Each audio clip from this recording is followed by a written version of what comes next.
Ouais, quand je vous parle d'énormes boulettes, vous savez que la dernière fois qu'on a eu une boulette, c'était du côté de Pam Bondi qui avait envoyé par erreur aux démocrates des informations sur les documents secrets de Mar-a-Lago. Hein, vraiment une émission assez exceptionnelle. Allez Allez voir la cette voir, vidéo, allez oui. l'écouter. Euh, on va reparler, on va se retrouver demain évidemment vers 21h et on va reparler de Pambandi parce qu'il y a quelqu'un qui a remarqué, hein, même si les médias n'en parlent pas de cette histoire, il y a quelqu'un qui a remarqué cette erreur et qui l'a vraiment de travers, c'est Donald Trump. Et le renvoi de Pambandi est de plus en plus d'actualité du côté de Washington. Donald Trump a déjà choisi son remplaçant. Donc vraiment, on va en parler demain. Hein. Ne ratez pas notre émission si c'est la première fois que vous nous rejoignez. Abonnez-vous, c'est complètement gratuit. Cliquez sur la sonnette de notification pour ne pas rater nos horaires. Et on se retrouvera demain 21h en Europe.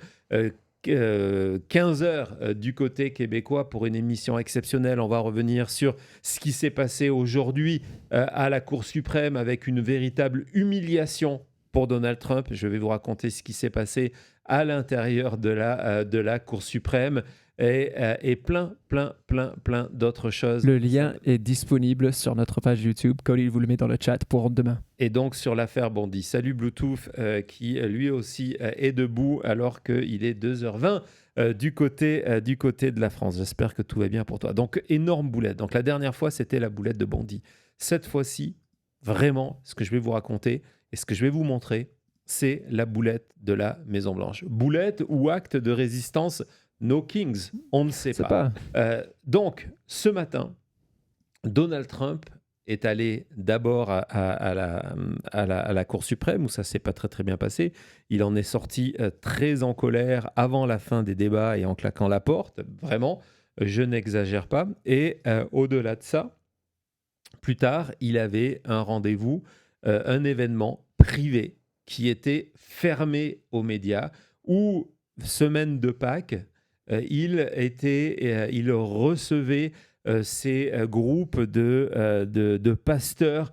Vous savez, on vous a déjà montré beaucoup, entre autres pour la White, cette supporter de fans multimilliardaires, multimillionnaires, ces pasteurs évangéliques qui font ces séquences de désenvoûtement, etc., Ouais. etc. Et donc, Donald Trump les recevait à la Maison-Blanche et Donald Trump est venu faire un discours pour eux. Ce discours, c'était un discours privé où Donald Trump avait quelques notes, mais en fait, il s'adressait à des amis, il s'adressait à des soutiens. C'est ce même groupe qui fait que une partie de la droite religieuse, ce qu'on appelle le nationalisme chrétien, vote pour Trump élection après élection. Dans ce groupe-là, il y avait Paula White, comme je vous l'ai dit. Il y avait Franklin Graham qui était à CPAC, la conférence conservatrice au Texas, il y a quelques jours, où il a demandé que Trump reste au pouvoir en disant il n'est pas parfait, mais on va tout faire pour qu'il reste au pouvoir. Hein, ces gens-là ont du poids. Ils utilisent leurs églises pour appeler à voter pour Donald Trump, pour organiser des journées pour aller voter pour Donald Trump, pour organiser du porte-à-porte, pour enregistrer des électeurs. C'est eux aussi qui avaient organisé ces bus, on s'en souvient, vous en avez parlé, pour aller voir le documentaire de Melania, en expliquant que c'était important que ça soit un succès.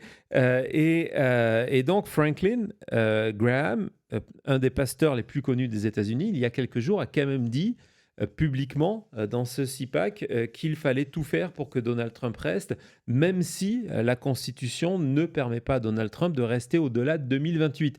En tout cas, vous avez un état d'esprit. Donc c'est un groupe extrêmement fidèle et Donald Trump est venu donc leur parler sans prompteur, de manière un petit peu, pas à la sauvette, mais vraiment décontractée.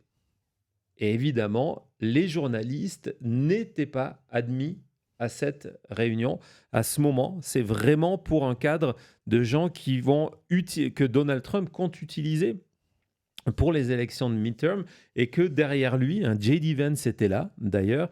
J.D. Vance qui est en train de se repositionner, on va en parler avec un nouveau livre sur la carte de la religion. Il veut jouer en 2028 cette carte-là. Donc, c'est une réunion extrêmement importante pour eux, ce qui se passait aujourd'hui à la Maison-Blanche.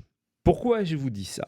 Parce que quelques heures après cette réunion-là, quelqu'un à la Maison-Blanche a chargé, ça a été filmé, a chargé ce moment sur la chaîne de la Maison-Blanche. Donc cette vidéo, ce long discours de Donald Trump a été partagé alors qu'il ne devait pas sur YouTube. C'est un journaliste qui a trouvé la vidéo. On va voir tout de suite ses tweets. C'est un journaliste de Business Insider, la vidéo, qui a commencé à tweeter en disant tiens, c'est bizarre, c'est Brian Metzger. Le repas était fermé aux médias et pourtant on dirait que quelqu'un l'a chargé sur YouTube. Et donc là, Brian Metzger a un super réflexe, c'est d'aller sauver la vidéo. Et pourquoi c'est un super réflexe? Parce que quelques minutes après, la Maison-Blanche se rend compte de la boulette et hop, supprime la vidéo. Si vous allez sur la page officielle de YouTube, vous n'avez pas, et vous allez voir, on va voir la totalité de la vidéo. Donc là, il raconte comment ça a été chargé par erreur. 1h04. 1h04. Le discours il y a tous les secret. Exactement, si vous voulez, il y a tous les intervenants. Il y a un moment, je vous le montrerai demain, où Paula White compare Donald Trump à Jésus, bien sûr, en expliquant qu'il est comme Jésus. Elle se tourne vers lui dans une voix pleine de compassion en disant que comme Jésus, il a été trahi, il a été arrêté, il a été faussement accusé, etc. etc. Vous voyez la manière dont c'est filmé au départ. On voit Donald Trump arriver de manière complètement décontractée, en train de discuter avec tout ce monde-là. Cet événement n'était pas ouvert au public, n'était pas ouvert à la presse et ne devait pas terminer sur YouTube. Et donc, cet événement a été sauvé par ce journaliste, Brian Metzger. Bravo à lui. Et j'en ai quelques extraits à vous montrer aujourd'hui. On en montrera. Oui, non, tout ça c'est vrai. On remontrera surtout demain. Donc, c'est une belle récompense pour nos Européens qui ont veillé. On va en revoir quelques extraits parce que, évidemment, il a parlé de ce soir. Il a parlé de ce qu'il allait dire, ce qu'il n'allait pas dire, et il a aussi parlé de politique intérieure. Il a parlé de politique intérieure en disant exactement le contraire que le discours officiel et en donnant aux démocrates pour les élections de mi-mandat du clip vidéo. C'est plus du clip vidéo, c'est de l'or. Par exemple, on va commencer sur ça, où il va parler de tout ce qui est services sociaux américains, le daycare, Medicare, Medicaid, qui est vraiment l'assurance médicale pour les Américains les plus démunis, qui est l'assurance médicale pour les retraités.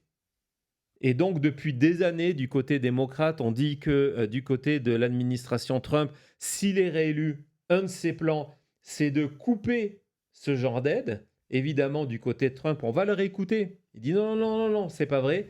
Et on le voit qu'en privé, qu'est-ce qu'il dit? Il dit que ce n'est pas le rôle du gouvernement américain de faire ces services-là. Je pense qu'on va commencer d'ailleurs, Thomas, par le comparatif. C'est parti. Où vous allez entendre Donald Trump en public, si vous voulez, dire qu'il ne va pas le faire. Et puis en privé, pensant qu'il n'est pas filmé.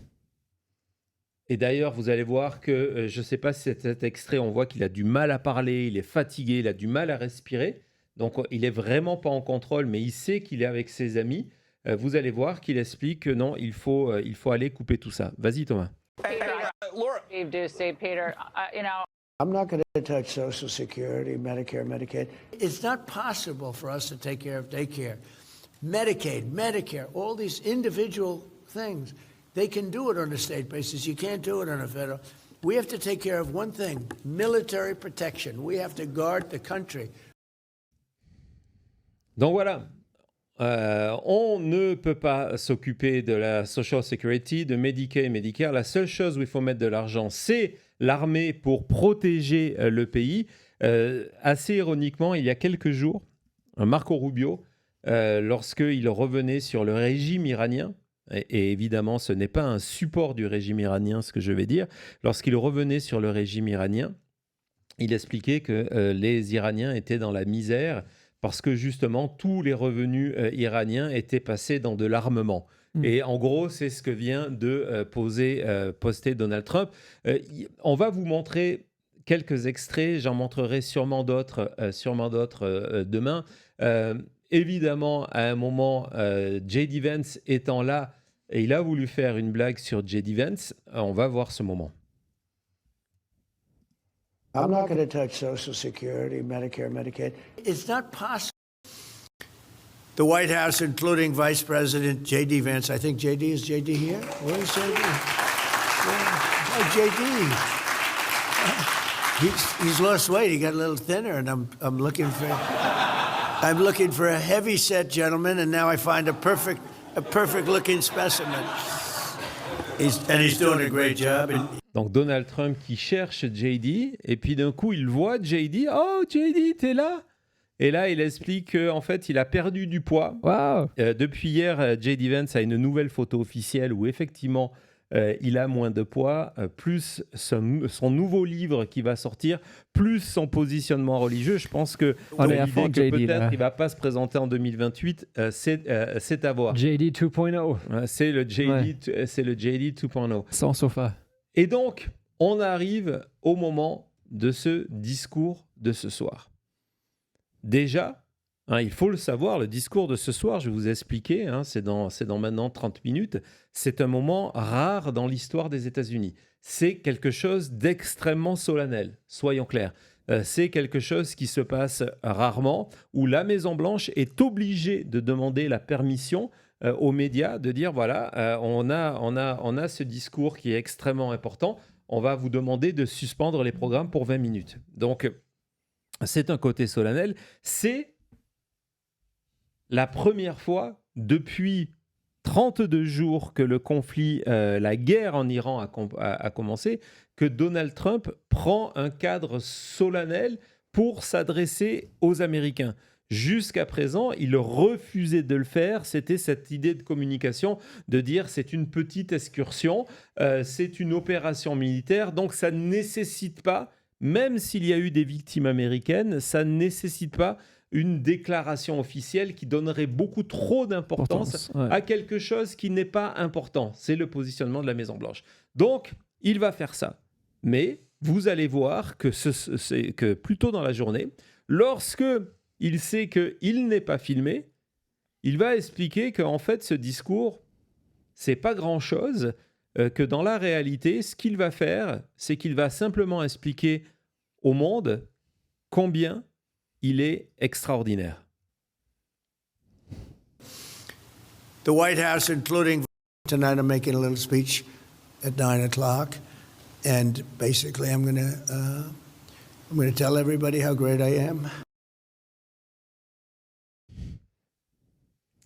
Voilà, donc je vais faire un petit discours et en gros, je vais expliquer à tout le monde combien je suis le meilleur. Ouais. Je vous ai dit, ce discours, principalement, ça sera de dire qu'il a obtenu une victoire, que ses objectifs ont été atteints, les objectifs militaires, et qu'à partir de là, la guerre est en train de terminer et on peut quitter le Moyen-Orient, l'Iran, dans les 2 à 3 prochaines semaines. Et puis, ce genre d'événement, ça va lui permettre aussi de tester ces éléments de langage. Et tester un élément de langage, c'est par exemple ce point que hier, c'était hier ou avant-hier, je m'en souviens plus, je pense que c'était hier, du côté de Caroline Leavitt, on vous avait montré cet extrait, elle a commencé à tester un nouvel élément de langage qui est de dire le changement de régime a déjà eu lieu. C'était un de nos objectifs. Évidemment, Mission accomplie. personne n'avait cette définition de l'objectif du changement de régime qui est de dire on a remplacé le père par le fils. Qui est encore plus extrémiste. Exactement. Mais Donald Trump va dire ça ce soir. Et donc, il a testé la formule. On va l'écouter avant son discours de ce soir où il explique que finalement, en tuant du monde, il a remplacé, et que donc évidemment on ne parle pas ici de droits de l'homme, on ne parle pas ici de démocratie, on ne parle pas ici des Iraniens qui vont enfin pouvoir avoir une meilleure représentation et sortir de ce régime qui a tué entre 20, 30, peut-être 40 000 personnes. Non, on n'en parle pas. C'est simplement une nouvelle définition de Donald Trump de mission accomplie. C'est exactement ça. Vas-y, Thomas. Tonight I'm making a little speech. And the other thing, this was not part of what I wanted to do, but we've done it, I guess, through sheer force of personality. We have a regime change like nobody thought was possible. They said, what do you mean you have regime change? My friend, great show. I love this guy. He's so nice to me. Every time I watch, and I appreciate. We're not supposed to be seduced that way, right? But I am. When somebody's nice to me, I love that person. Even if they're bad people, I couldn't care less. I'll fight to the end for them. So I appreciate it. But I want to see no nuclear weapon, but we also won regime change. Ouais, évidemment, je voulais vous garder la surprise de ce moment-là. C'est encore une fois la preuve que Donald Trump sait que on est entre amis, c'est que d'un coup, il est en train de parler, il dit « Ouais, non, ce changement de régime, personne s'y attendait. Vraiment, c'est vraiment unique ce qu'on a fait. Oui, c'est tellement unique. En fait, on a redéfini le terme de changement de régime. Et là-dessus, il se rend compte que pas loin, il y a un ami, il y a un présentateur d'une émission. Et donc là, il s'interrompt en plein milieu pour dire « Ah non, mais j'adore ce que tu fais. J'adore les émissions, j'adore quand tu penses de moi. » Et puis il dit ouais, je sais que dans la réalité, on ne doit... Donc là, évidemment, il est face à des pasteurs. Donc quelque part, il fait une allusion à la Bible et aux 12 commandements. Il dit ouais, je sais qu'on ne doit pas être sur la vanité. Je sais qu'on ne doit pas être séduit par ça, par les gens qui vous flattent. C'est ce qu'il veut dire là. Et il dit ouais, mais moi en fait, je suis comme ça. Si tu dis des bonnes choses à mon sujet, je vais être là tout le temps pour toi. Et puis dans la même phrase, il dit et d'ailleurs, je vous ai pas parlé de la menace nucléaire. Donc voilà, c'est Donald Trump sans filtre. Trump sans filtre quand il pense qu'il est juste entre amis. Ouais, c'est fou de voir. Et on le voit même de la manière qu'il parle, l'énergie qu'il présente, tout ça. Ce n'est pas un discours Trump quand il sait qu'il est à la télé. C'est vraiment intéressant de voir ce genre d'image de lui. Oui, et même cette phrase où il dit « Même si vous êtes une mauvaise personne, ça m'est pas important, je vais continuer à me battre pour vous jusqu'à la fin. » Du moment que vous êtes dans mon camp, ouais. Exactement, et donc quand on refait l'historique des amis et les gens qui soutiennent, on se comprend. Il y a des personnes qui peuvent se retrouver dans cette catégorie de mauvaises personnes, même voire très mauvaises personnes. Exactement. Il y a d'autres extraits, on va voir, quand par exemple il se moque du Congrès en disant qu'il a demandé à sa ministre de l'Éducation de dissoudre le ministère de l'Éducation et que normalement elle aurait dû passer par le Congrès et qu'il dit non, mais je lui ai dit qu'elle ne s'inquiète pas, qu'elle ne s'inquiète pas du Congrès. Qu'elle fasse ce que je lui demande de faire et que le Congrès ne dira rien. Donc, ce serait le genre d'extrait qu'on verra, que j'essaierai de vous montrer demain, dépendant de l'actualité. Évidemment, et ça va être un des thèmes de ce soir, avec cette possibilité, parce qu'il a fait une interview dans le Telegraph sur l'OTAN, où il a dit qu'il était en guerre contre l'OTAN. Alors, je vous rappelle, on avait fait une émission sur cette partie sur le pétrole, sur Trump et sur Poutine et comment en fait il y avait cette dimension possible que Donald Trump utilise l'excuse du problème de Hormuz pour dire voilà, c'est une excuse pour me débarrasser de l'OTAN. Et vous allez voir, il en parle. Si Thomas peut nous montrer justement l'extrait, les extraits de presse d'abord de cette interview que Donald Trump a fait pour le Telegraph. Autant.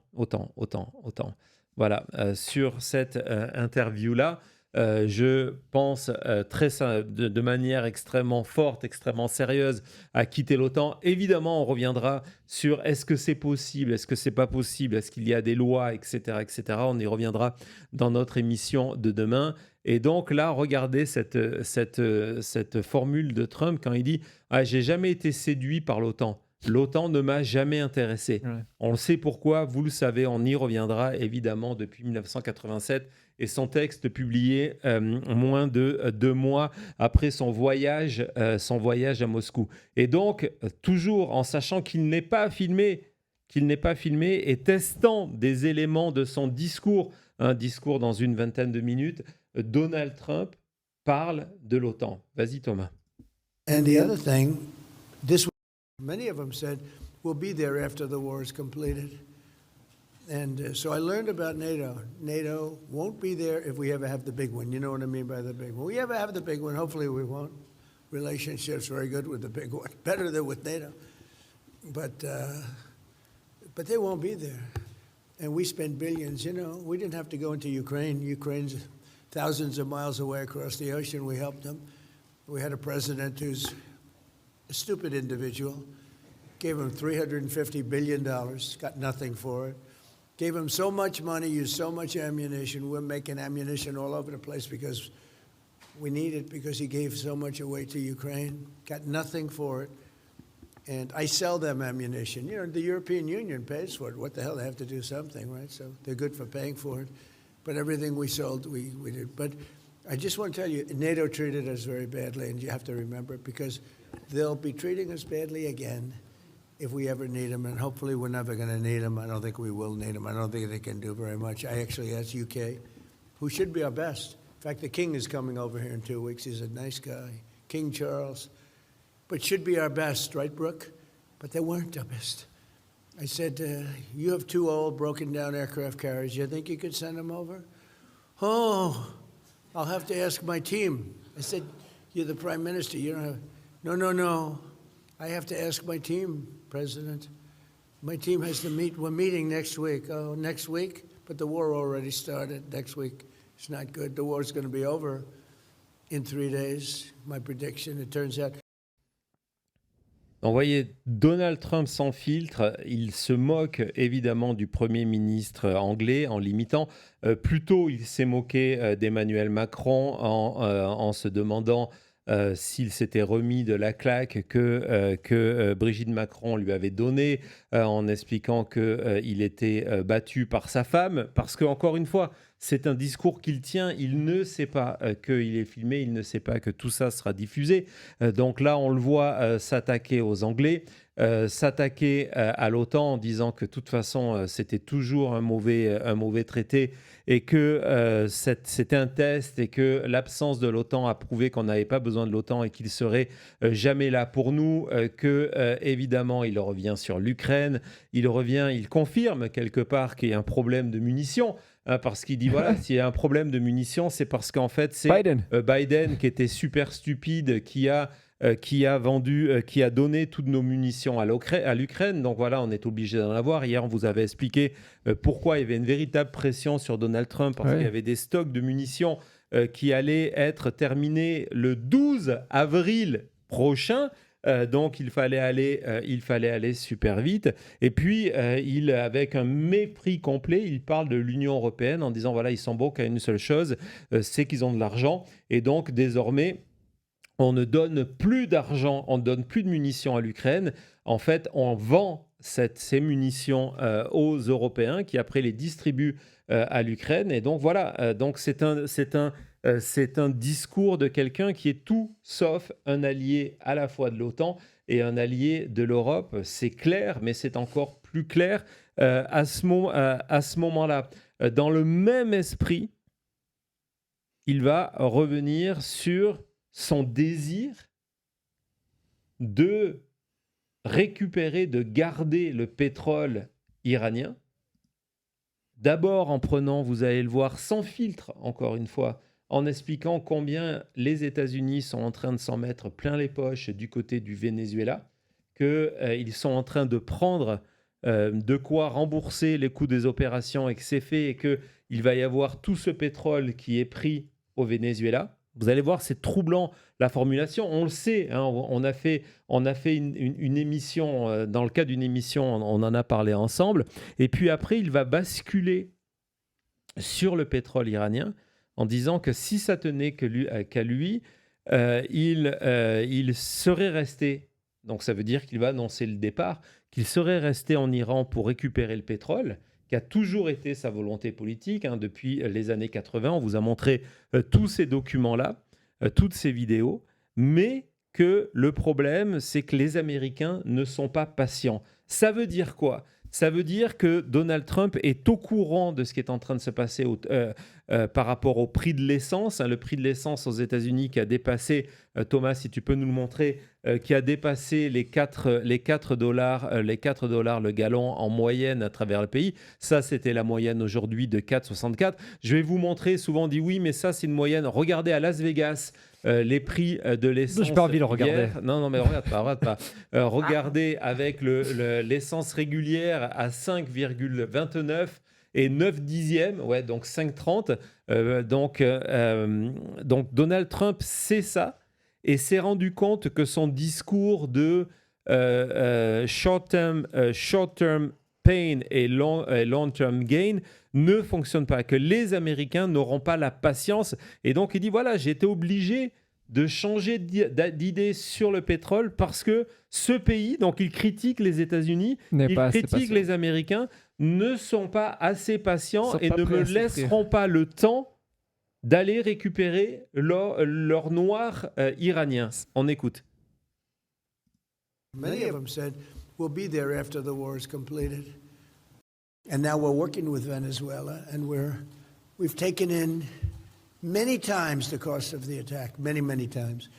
And we're working with them. It's like a joint venture, and we have tremendous amounts of oil. And we could do that with Iran very easily. We could just take their oil, but, I'm not sure that the people in our country have the patience to do that, which is unfortunate. They want to see it end. If we stayed there, I'd prefer just to take the oil. We could do it so easily. I would prefer that. But people in the country sort of say, just win. You're winning so big. Just win. Come home. And I'm okay with that, too, because we have a lot of oil between Venezuela and our oil. We're controlling now 59% of the oil in the world. And the problem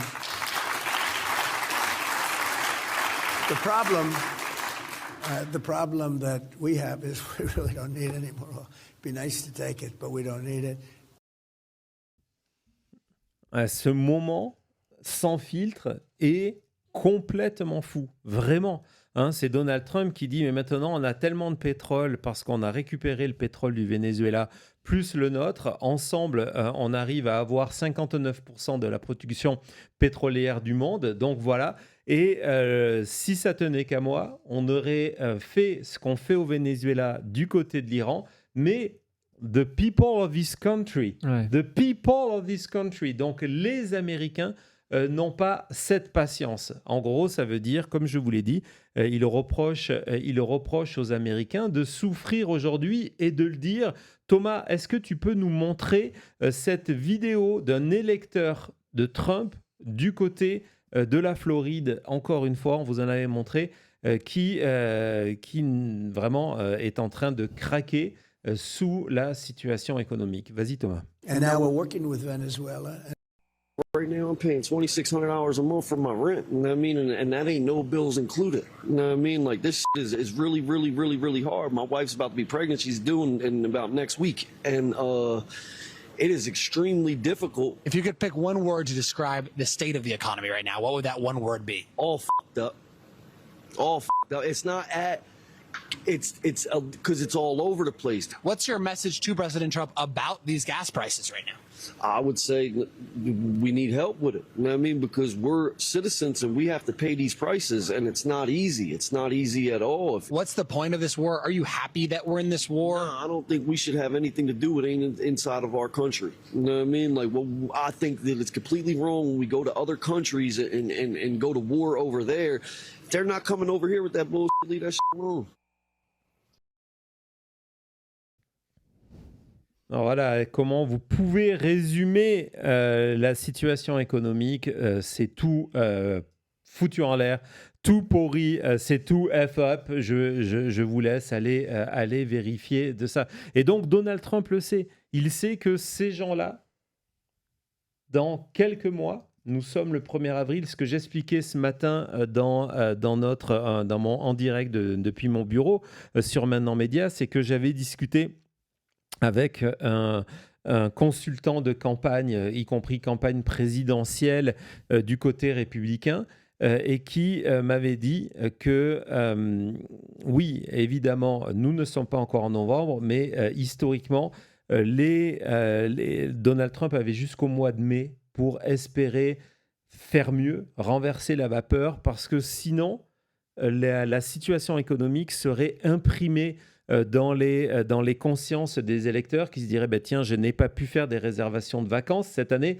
parce que les billets d'avion coûtent trop cher, parce que l'essence coûte trop cher, parce que tout coûte trop cher. Et à partir de là, c'est impossible pour Donald Trump de renverser la machine dans l'espoir de gagner en novembre prochain.